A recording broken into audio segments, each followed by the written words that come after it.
go to that legislation now, through the parliament in 4 minutes flat to ban the Russian embassy from moving to a new location just very close to the Chinese embassy at the foothills of Parliament House.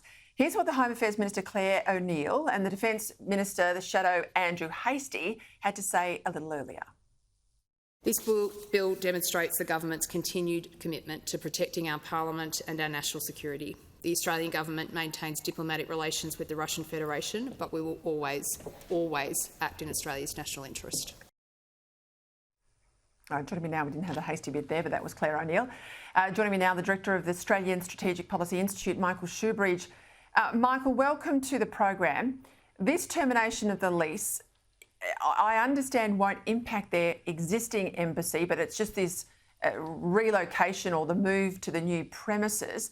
Why was it handled so urgently? What new information must the government have, do you think, that made it such an urgent issue this week?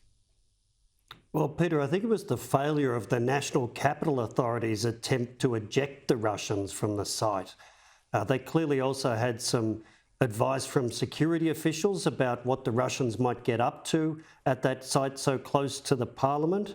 But really, I think this is mainly a distraction to say, look, Putin's at war in Ukraine.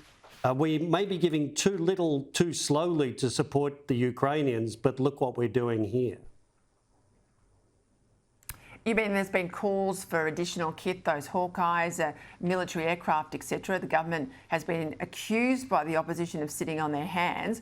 Do you think this is, a bit of a fig leaf for the Ukrainian community?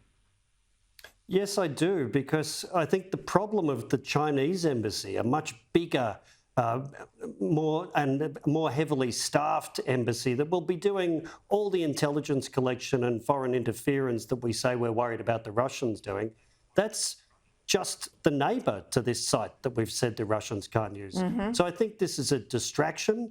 I would love to see the Prime Minister not wait till he's subject to embarrassment at the NATO summit next month and give the Ukrainians 300 Bushmasters, 300 Hawkeyes, and some of the fabulous counter-drone systems that could be put on the Hawkeye vehicles.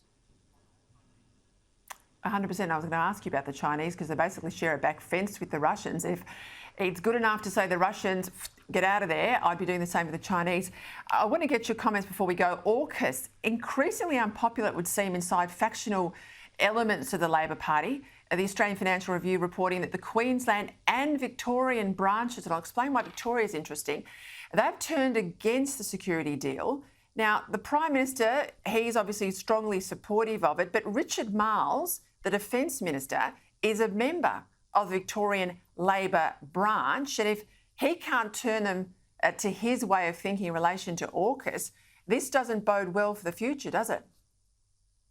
No, it doesn't. You've got to think that Washington and London are going to be wondering what the hell is going on here.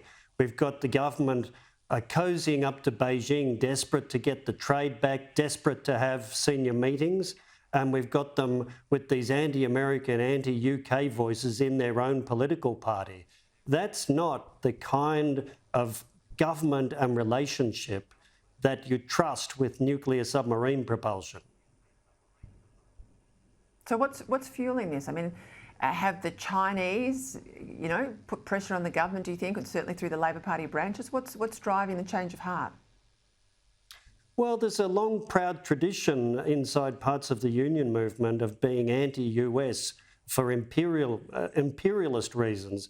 But there's also a long, proud tradition of not noticing that communist China is a deeply nasty authoritarian state. And I think we're seeing that confusion right at the top of the party, right in cabinet. We're not hearing clarity with the Australian people about the downsides of an aggressive China, and then it's hard to justify AUKUS. So it's time for the Prime Minister to lead this. I think you're absolutely right there. Michael Shoebridge, thank you.